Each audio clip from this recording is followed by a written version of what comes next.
You're coming very close with a lot of examples of interest, right? Specific. You're coming very specifically now. So put it here, interest. Including compensation, benefits, promotion, working environment.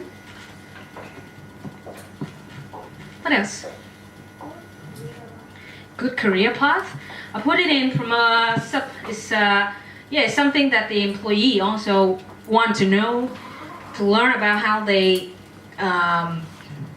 will go, how they will develop in an organization. Very good.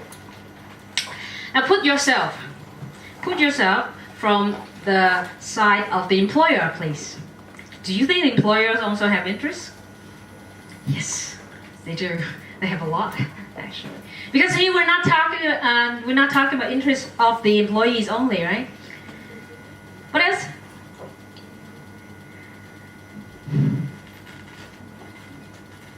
Power to manage your company. This is an interest. Power to make people do the things that you want, right? Because when the employees or the worker do things the way you want, they may help you to achieve financial performance. We'll talk about financial performance later, but for companies, the final goal, the ultimate goal for an employer is, yes, financial performance. So that is their interest as well.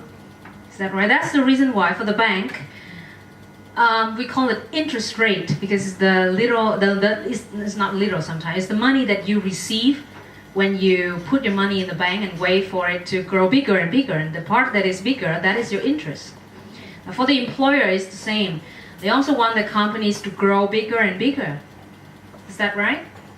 So here you mentioned a lot of interest from the side of the employees. I also need you to think about the interest from the side of the employer, because they always, the interest here always cause what we call conflict. If you do something good for the employees over here, if you increase the salary, if you put on more benefits for the employee, that is you're increasing their interest, right? But at the same time, if the employer do that, what do they have to bear? Larger costs, right? If you pay you more money, it means that cost is increasing. Employers don't want high costs. Do you understand what I mean here? So there's always like a scale. You will see here. There is actually, when you talk about labor relation, you will have to learn about, if you put on more interest for the employee, what happened to the employer?